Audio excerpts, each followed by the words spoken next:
자, 네 번째 주제로 좀 넘어가 보겠습니다. 제가 준비한 네 번째 주제는요, 일본의 반격 능력에 대한 얘기입니다.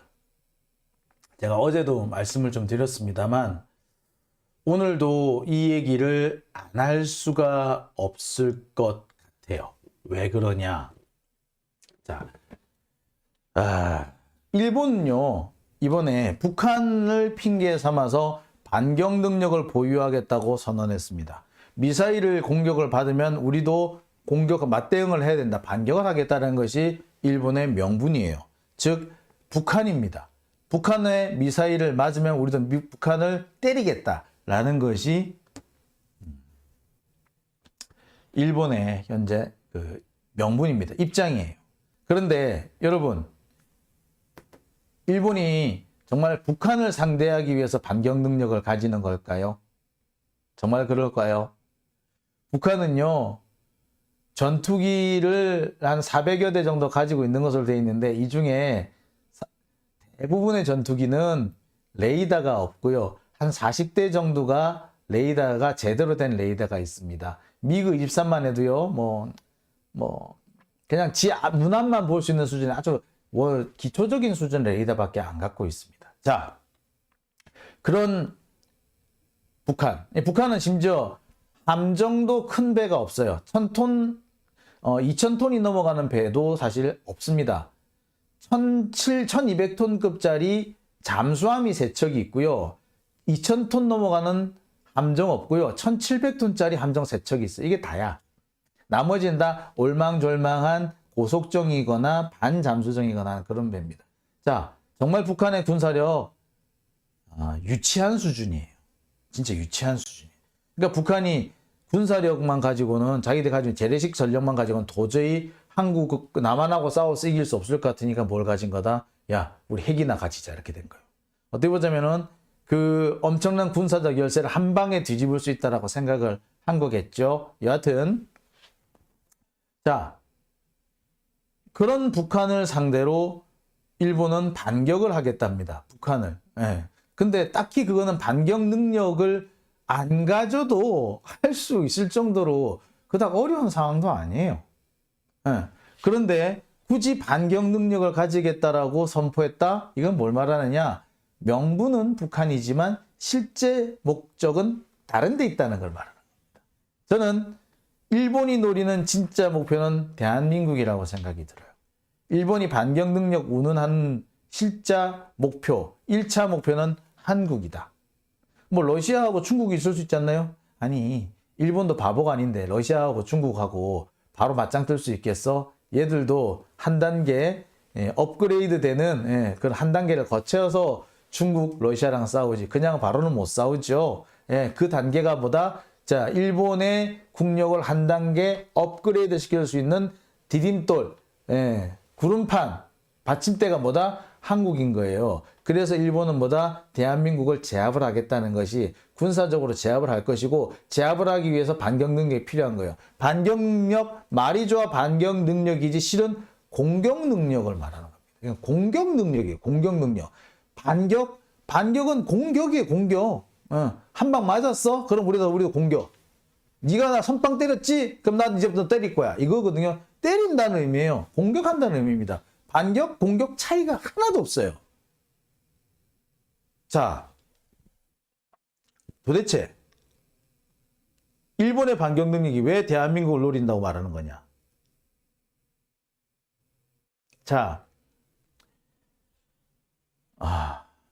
일요일 날 일본이 갑자기 이런 선언을 합니다.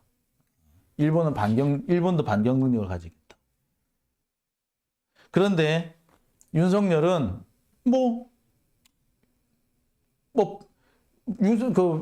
일본이 이런 반격 능력 가지겠다는 것에 대해서 아무런 대응을 안 해요.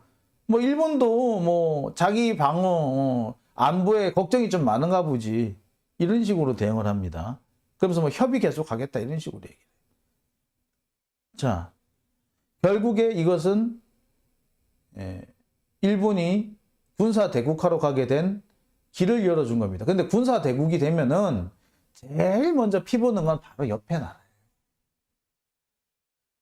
일본이 설령 대한민국을 공격 목표로 삼지 않는다고 하더라도 제일 골치 아파지는 거는 대한민국이에요. 일본이 군사대국이 되면. 근데 이 반격 능력 운운하면서 일본이 군사대국이 되는 걸 우리가 길을 열어줘 버렸어, 지금. 자, 그리고요, 일본이 지금 북한을 핑계 삼고 있지만 현실적으로 웬만해가지고는 일본이 북한을 바로 공격하기는 어렵습니다. 항공모함이라도 있지 않나. 자, 보세요. 히로시마 부근에서 있는 일본의 그 자위대 공군 기지에서 함흥으로 바로 간다. 이쪽까지 간다. 북한으로 바로 날아간다.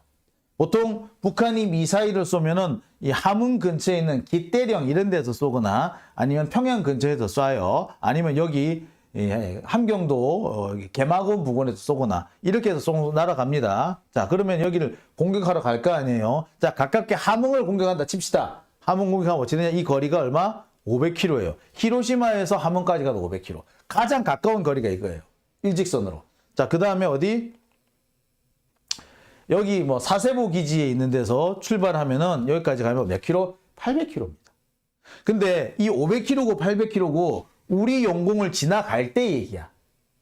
근데 우리가 야, 일본 전투기 들어오지 마! 라고 하면 어떻게 될 거야? 우회를 해야겠죠, 이렇게. 자, 이렇게 우회하면 얼마 된다? 예. 1200km가 넘어가요. 자, 아마 이 사세부 기지에서 요렇게 출발해가지고 요렇게 들어갈 거예요. 그럼 1200km 넘어요. 그것도 동해안 부분이 그렇다는 얘기지. 만약에 북한이 뭐 평양이라도 들어가려 치면은, 예, 한참 걸려. 1800이 걸릴지도 몰라. 이렇게 되면 뭐다? 일본이 가지고 있는 전투기 F-15J는 못 가요. 갔다 오기 어려워요. 이 동해를 가로질러야 되잖아. 갔다 오기 되게 어렵습니다. 뭐 동해안을 폭격을 하려면 이 동해안 해안 지방을 폭격하려면은 뭐 그렇게 어렵지 않겠지만 뭐 여기 폭격해봤자 뭔 소용이 있겠어. 평양을 폭격해야지. 평양까지 간다? 못 가요. 갔다 오기 힘들어요. 특히 그냥 찍고 돌아올 수는 있는데 거기서 전투 기동을 한다? 불가능합니다. 그러니까 이런 경우에는 못 간다고 보는 게 맞아요. 갈 수 있는 건 F-35는 갈 수 있어요. F-35는 그 작전 반경이 1800km이기 때문에 이 사세보에서 출발하면은 이렇게 좀 돌아가더라도 평양까지 갔다 찍고 올 수 있어요. 자, 이건 어디까지나 그리고 500km라는 건 편도야, 편도. 왕복이면 얼마? 2400, 1600, 1000km. 근데 비행기가 갔다가 안 돌아와? 갔다 와야 될 거 아니에요. 자, 그럼 어찌 된다? 네, 1000km, 못 가면, 그러니까 뭐 웬만한 그 기종 그 일본이 가지고 있는 전투기로는 여기 못 간다고 봐야 돼. 가기 어렵습니다. 아주 사세보 기지에서 우리 영공을 스쳐 지나가 가지고 함흥 정도를 때리면은 갔다 올 수 있을 거야. 이거면 왕복 1600km니까. 여기 500, 800, 1200은 편도예요, 편도. 왕복은 이 곱하기 2 해야 돼요. 네. 그러니까 웬만한 전투기 가지고는 북한을 공격할 수가 없다는 얘기예요. 반격 능력 가지면 뭐 할 거야? 없어요. 못 가진다는 얘기예요, 이거는. 자, 일본이 반격 능력을 가지더라도 북한을 공격할 수 있다, 없다? 없다. 그러면 일본은 반격 능력을 가지고 어딜 공격할까? 그렇지. 엄청 좋지. 대마도에서 휙. 결국 일본이 가지는 반격 능력의 제1차 목표는 대한민국이 될 수밖에 없다. 이거는 명백한 사실이에요. 일본은 죽었다 깨나도 북한을 공격하고 돌아올 수가 없어. 거리가 너무 멀어가지고. 편도 1200, 편도 800, 편도 500. 제일 가까운 게 편도 500인데 왔다 갔다 1000. 왔다 갔다 1600, 왔다 갔다 2400. F-15J가요. 그 1800km 정도의 전투 작전 반경. 예. 그러면 요 정도 거리는 왔다 갔다 하겠다. 그지 겨우. 그러니까 여기 사세보 기지쯤에서 떠가지고 북한의 동해안을 타격하고 돌아오는 정도밖에 안 되는데 이거는 별로 의미가 없죠. 이 정도 가지고는 전혀 의미가 없지. 때리려면 평양을 때려야지. 그죠? 근데 평양을 못 때려. 그러니까 일본이 말하는 작전 능력, 명분은 북한을 명분으로 삼고 있지만 실제 공격 대상이 되는 거는 대한민국밖에 없어요. 너무나도 명백한 사실입니다. 더 말할 필요도 없어. 딱 지도를 보면 너무나도 명백하게 나와요. 여러분 보이시죠? 이 지도 보니까 명확하게 드러나지 않습니까? 예. 일본이 지들이 가지고 있는 무기, 뭐 앞으로 웬만한 전투기가 아무리 좋아진다고 해도요, 뭐 이렇게 무한정 막 날아갈 수 있는 건 아니잖아요. 그죠? 기껏해야 1800 이 정도밖에 안 가요. 더 늘어가긴 좀 힘듭니다. 자, 그런데 거리상 봐. 이렇게 멀다고. 결국에 일본이 만약에 항공모함 정도를 가지고 있다, 항모를 갖고 있다 하면 또 얘기가 다르지. 지금 일본이 항모를 좀 만들려고는 하고 있더라고. 자, 그 항모가 있어가지고 항모가 중간쯤에서 갔다. 근데 그 항모도 경항모죠, 경항모. 그래서 수직이 착륙기, F-35 수직이 착륙기를 가지고 왔다 갔다 쓰겠다는 계획인데, 북한도 바보가 아닌 이상 일본 항모가 근처에 오면 가만히 있겠어? 무슨 짓이라도 하겠지. 자, 결국에 제가 다시 한번 말씀드립니다만, 일본이 이 반격 능력을 보유하겠다라고 했을 때 실제로 피해를 볼 사람은 어디다? 북한이 아니라 대한민국이다. 한국이에요. 한국. 우리나라예요. 자, 이렇게 되면은 사실 우리는 안보에서 상당한 위협을 느껴야 되는 게 정상입니다. 이건 엄청난 안보 위협이에요. 이게 아마 다른 정권이었으면 난리가 났을 겁니다. 하다못해 김영삼 정권이었으면 아마 일본을 지기네 살리네, 그 양반 성정에 진짜 핏대 올리고 했을 거야. 일본을 버르장머리를 고쳐 넣는다는 등 아마 그런 얘기를 하고도 남았을 겁니다. 그런데 지금 윤석열 정권은 일본도 자기 안보에 신경이 좀 쓰이나 보지. 아니, 지금 그렇게 태평스럽게 얘기할 때가 아닙니다. 자, 일본은요, 지금 계속해서 대륙 침략을 하려고 합니다. 일본은 여전히 대륙 침략 야욕을 꺾지 않았어요. 북한이 적화 야욕을 포기하지 않았다? 북한만 그런 거 아니야. 일본 역시 여전히 대륙 침략 야욕을 꺾지 않았습니다. 그리고 그 교두보로 한반도를 삼으려고 하고 있어요. 한반도는 일본의 대륙 침략의 교두보가 돼버릴 겁니다. 그래서 반격 능력을 보유한다. 겉으로 보기에는 공격을 당했을 때 반격을 하겠다 했지만 실제로는 언제든지 선제 공격도 가능하다. 그리고 일본의 역사상 교훈을 볼 때 일본은 안 되면 사건을 조작을 해서 공격을 받지 않았는데 공격을 받은 것처럼 조작을 해서 침략을 할 수도 있다. 그래서 공격 안 받았는데, 공격 안 받았으면 반격도 아니잖아? 근데 공격 안 받았는데 공격받았다고 거짓말 치고 반격하네 라는 식으로 나올 수도 있다.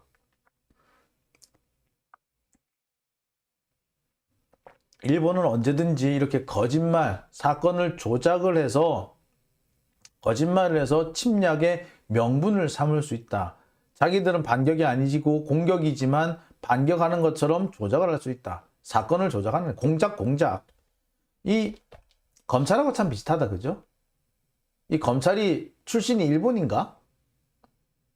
참, 여하튼 자, 역사상 경험에서 일본은 자신들이 공격을 받지 않았는데 마치 공격을 받은 것처럼 없는 사건을 지어내서 전쟁을 일으킨 사례가 있습니다. 대표적인 게 만주사변이죠. 중일전쟁 만주사변. 그 시작은 노구교 사건이라고, 일본 폭발 사건이 나죠. 그 폭발 사건을 마치 중국군이 저지른 것처럼 선전을 하고 그래서 일본이 중국을 공격한다는 식으로 했던 일이 있었어요. 뿐만 아닙니다. 제가 어제도 설명을 드렸습니다만 운양호 사건, 강화도 조약을 이끌어온 운양호 사건 역시도 실은 일본이 조작을 해서 자신들이 강화도 해안을 침략을 해놓고서 우리 군사들이, 우리 강화도 수비병들이 공격을 한 것처럼 조작을 했죠. 역사를 조작을 해서 그걸로 강화도 침략을 했습니다. 자, 일본은 이처럼 과거부터 없는 일을 지어내가지고 남의 나라를 침략 잘했어요. 멀리 갈 것도 없습니다. 지난 2018년에도 이런 일이 있었어요. 여러분 기억하십니까? 일본 그 자위대의 해상 초계기가 우리 해군 함정 위로 날아다니면서 위협 비행을 한 사건. 바로 그때 그 사건이 그 사진이죠. 예, 이 사건입니다.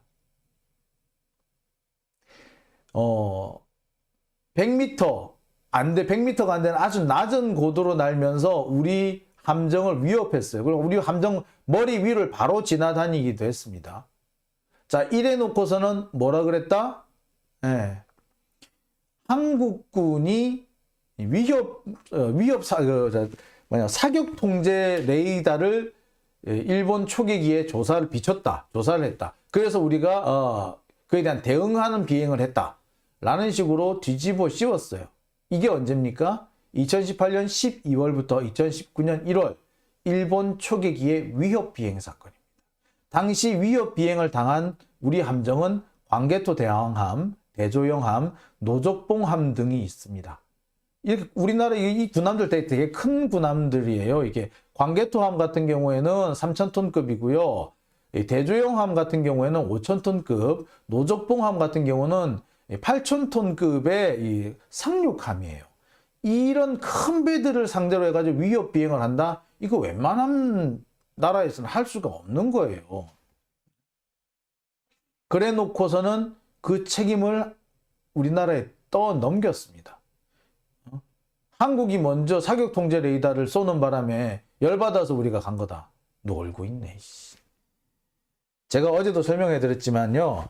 해군 함정은요. 절대 비행기를 선제 공격하지 않습니다.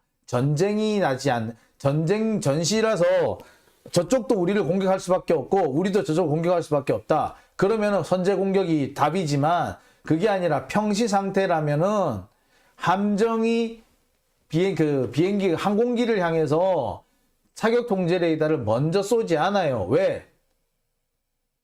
일단 불리해. 바다에 있는데 여러분 생각해봐요. 비행기하고 배하고 누가 유리하겠어? 당연히 비행기가 유리하잖아.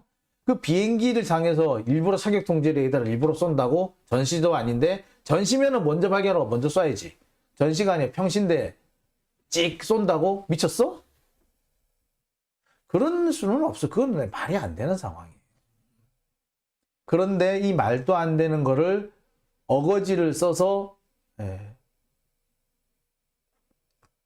어거지를 써가지고 우리 쪽에 책임이 있는 것처럼 지들이 위협 비행을 해놓고 우리한테 책임 있는 것처럼 뒤집어 씌웠어. 이게 일본입니다. 이런 게 앞으로 없을 것 같아요. 앞으로 이런 식으로 해가지고 이 일본 항공기가 우리 군함을 공격하면 어떡할래? 한국이 먼저 그랬어! 라고 핑계하면 되면 어떡할래? 그럼 우리는 하는 순간에 당하는 거예요. 그런데 일본의 지금 반격 능력 보유 선언, 이거는 바로 이런 상황이 됐을 때 한국군을 먼저 공격할 수도 있다라는 것이 있다라는 그런 얘기가 되는 겁니다. 이게 이제 앞으로 기정사실이 되는 거예요, 이게. 당시 이 일본 초계기 위협 비행 사건은요, 여러 건이 있었습니다. 지금 확인된 걸로만 그 당시에 일본 자위대의 위협 비행은 총 4건이 있었어요. 2018년 12월 20일부터 2019년 1월 23일까지 독도 부근, 울산 근해, 제주도 동남방, 이호도 서남방까지 여러 차례에 걸쳐서 있었습니다. 그러면서 매번 핑계를 한국군한테 더 뒤집어 씌웠던 거예요.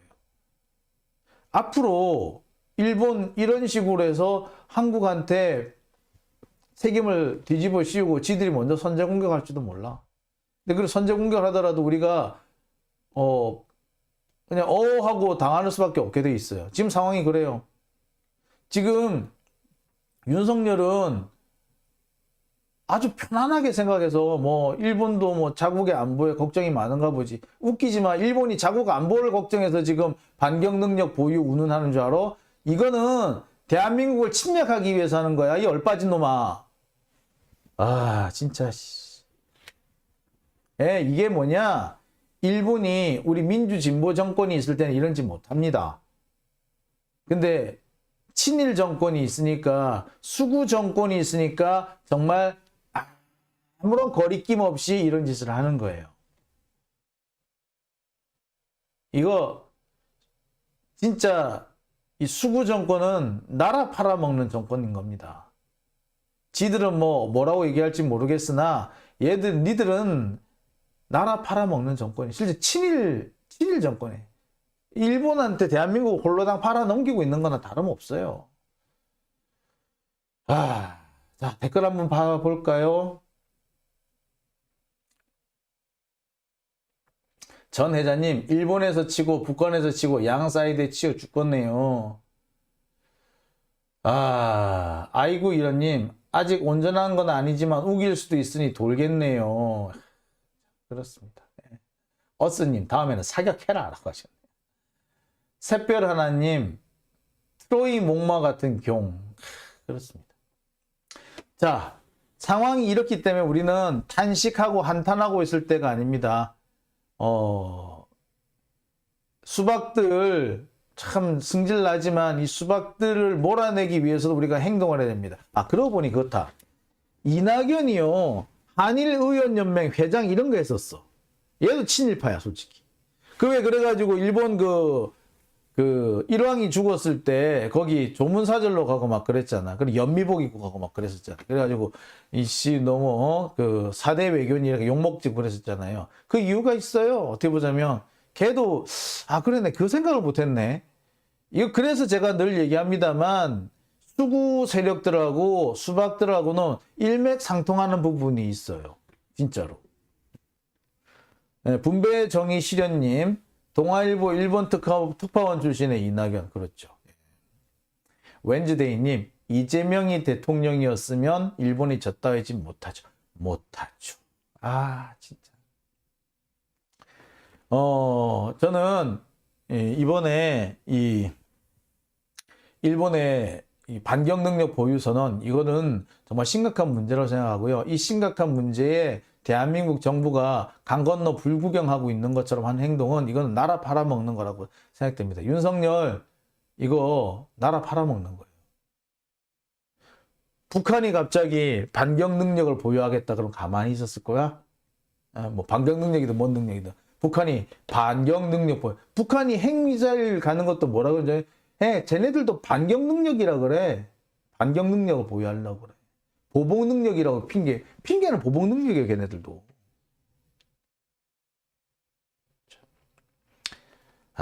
답답스럽습니다. 그렇죠. 자, 장윤진 TV. 자, 오늘은 제가 여기까지만 하겠습니다. 벌써 지금 12시 반 정도, 40분이 됐고요. 제가 오늘 방송 시작한 지도 1시간 반이 지났습니다. 후원해주신 분들 소개를 해드릴게요. 제가 오늘 후원해주신 분들께 미처 이거를 좀 확인을 하지 못했는데요. 자, 지금 확인해 보겠습니다. 정희님, 그 다음에 베리님, 후원해 주셨네요. 베리님께서 오늘 여러 차례 후원해 주셨는데 감사드립니다. 정희님과 베리님, 후원 감사합니다. 제가 이왕 한 김에 좀 적어 드려야겠죠? 제가 한번 적어 드릴게요. 자, 후원해 주신 분들, 다시,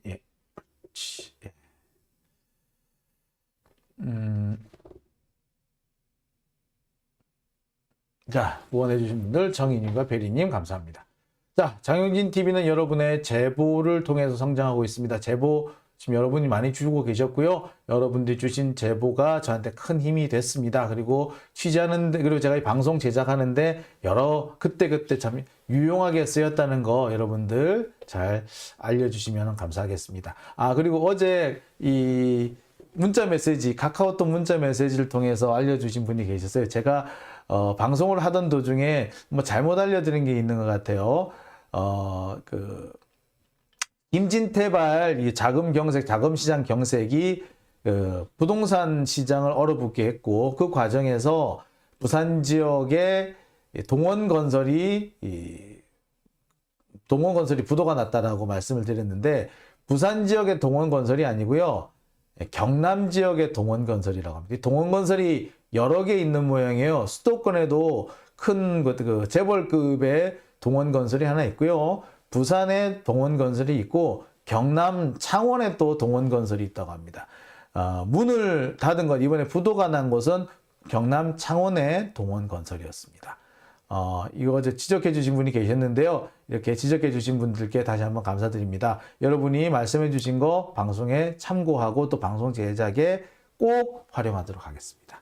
자, 함께 해주신 여러분들 감사드리고요. 저는 내일 저녁에 다시 찾아뵙겠습니다. 내일도 오늘처럼 뭔가 새로운 뉴스로 여러분 찾아뵙겠습니다. 제가 항상 여러분들 찾아뵐 때 뭔가 제가 좀 자체 취재를 한 게 있으면은 좀 자랑스럽고 어깨에 힘이 약간 들어가고 약간 업돼요. 근데 그냥 오늘은 뉴스들만 모아서 그냥 평론만 해야겠네 라고 되면은 제가 좀 아무래도 좀 위축도 됩니다.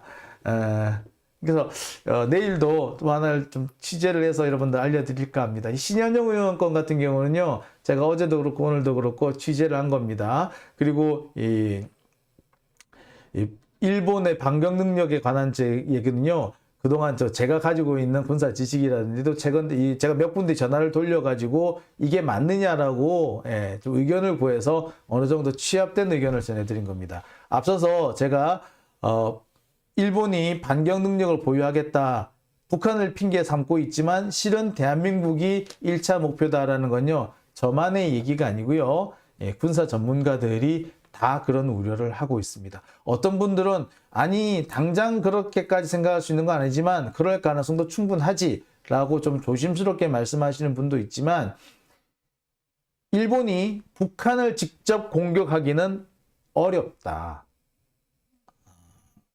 그렇기 때문에 일본이 지금 항공모함이 여러 척 있어가지고 항공모함에서 발진하는 전투기가 있다면 모를까, 그게 아니라면은 현실적으로 일본이 북한을 직접 타격하기는 어렵다. 그리고 일본의 직접 타격권에 포함되는 것은 현재로서는 대한민국이 유일하다까지도 거의 다 동의하는 부분이라는 걸 여러분들 말씀드립니다. 자, 이렇게 저는 여러분들과 함께 좀 여러분들이 궁금하실 만한 내용들을 제가 취재를 해서 알려드리려고 항상 노력하고 있습니다. 내일도 또 새로운 내용, 더 정확한 내용, 그리고 좀 더 알찬 내용으로 찾아뵐 수 있도록 하겠습니다. 푹 주무시고요. 저는 내일 이 시간에 여러분들 찾아뵙겠습니다. 여러분들 내일 뵙겠습니다. 안녕히 계십시오.